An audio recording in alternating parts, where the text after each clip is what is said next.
سوال همین که حضرت حاضر امسال همین زکات برای زکات پرسیدنیم طلا نرخش دیگرگون شد قیمت شد همین را ما چقدر حساب کنیم طلا $200 مثلا 100,000 ما دبی هستیم همین امریکا دا هستیم لیکن ما در همون سایتی وای دیدم که از دیتا $5,000 پرمیانه همین خیلی وای اون شکر راستی ما برو نمیفهمم وای گرامش خیلی بفهمم وای امسال طلا واقعا قیمت است لیکن با نرخ نقره حساب کردن زکات برای فقیرها و محتاجها خیر است و همین گونه برای خود پولدارایان اگر با نرخ نقره حساب کنید یک گرم نقره $3 میشد تقریبا یک گرم نقره $3 میشد یک درهم یعنی $3 میشد 200 درهم این $600 میشد $600 کسی داشته باشد الکی زکات میتید یعنی این از نگاهی نقره اگر حساب کنیم چون که زکات هم به طلا واجب میشد هم به نقره مثلا پولهایی که قربش نقره هست این پولهای کاغذی که امروز ما در دست داریم یا پولهای الکترونیکی که در کارت ها ما در حساب ما داریم این پولا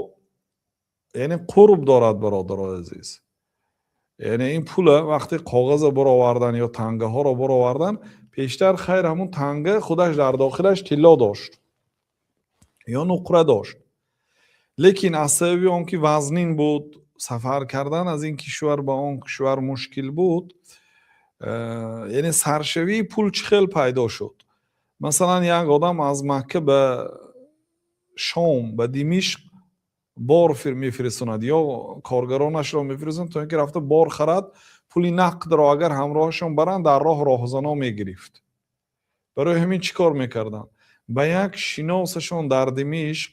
مکتوب میکردن یک کاغذچی خالی مثلا یگان چی نوشتگی همونجا و میفهمد که این $100,000 است مثلا $100,000 یعنی تو به من ته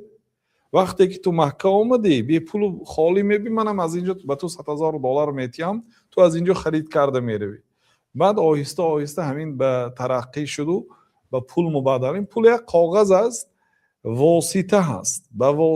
این در داخل پول چیزی طلا یا نقره نیست لیکن به قدری همین پول دولت ذخیره کردگی است طلا یا نقره بنابراین اون پولی که در دستتون دارید مثلا دلار طلا هست قربش ریال این چی هست نقره هست بنابراین زکات هم از طلا داده میشد هم از نقره یعنی هم از پولی روبل داده میشد و هم از پولی سامانه هم از دلار و هم از یورو کدام نوعی پول داشته باشد زکات میدید اینچنین از حیوان ها شتر گاو گوسفند مسئله اسب اختلافی است و هر چیزی که از زمین میسبزد یا میروید حتی کانها کانی انگشت و کانی طلا و کانی نمک و اونها هم زکات دارند و اینچنین عروض تجارت مالهایی که برای تجارت پیشنهاد شده است هر چیزی که لباس هست مواد ساختمانی هست مواد خوراکواری است هر چیزی که به سودا پیشنهاد شده است و به نرخ فروش حساب کرده زکات میبرید و همین گونه یکی از زکات ها بعد زکات صدقه فطر که و زکات بدن است خلاصه در آخر دهه آخر بیان میکنیم یعنی که طلا نقره هم یک نوعی یکی از مصارف یکی از مال هایی که از وی زکات داده میشد بنابراین شما وقتی که اگر طلا حساب کنید اگر اگر $200 حساب کنید $17,000 میشد $17,000 پول نداریم زکات نیست نه من به هر حال مفتیات تاجیکستان 65,000 سوم معین کردیان یعنی تقریبا 65,000 سوم $6,500 میشد خیر اینه یک دو روز پیشتر معلومات گرفته بودیم دوملود 595 گرم نقره هم باشد از اون حساب کرده زکات را میدهند گفته و نقره را 1 گرمش را $8 تقریبا حساب کردند و 1 گرم طلا نقره $8 نیست، یعنی چنین 80 حساب کرد. سنت است، 80 سنت. لیکن من $1 گفتم. یعنی آزم میبینیم 65,000 سوم 6,859 دلار، یعنی 6,000 بگذار $4,000 باشدم دادن گیری تا نرخ نقره کتی برادر $4,000 $100 میدید. کسی $4,000 پول دارد $100 زکات میتید. هیچ که پین $8,000 شد $200 هیچ کس کم نمیشد. بله. در یک سال یک مراتب یک گیی تلفن کتی دارد اگر €200 هم تلفن کتی گفزدگی تو نبیند €200 در یک لحظه میره و $200 در یک سال. مثلا اگر $8,000 داشته باشه اینقدر از زکات دادن نترسیتون برادر. حتی نقره کدی باشیدم حساب کنید $500 داشته باشیدم زکات دید تا اینکه از جمله آنهایی که الله تعالی در قرآن تعریف میکند، آنهایی که زکات خود را میدهند، شما داخل میشید به همه آیت.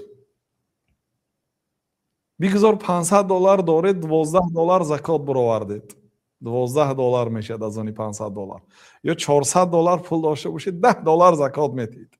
با نیت زکات برورید شما از جمله آنهایی که الله تعالی که آنهایی که یقیمون الصلاة و یؤتون الزکاه نماز را برپا میدارند و زکات را میدهند.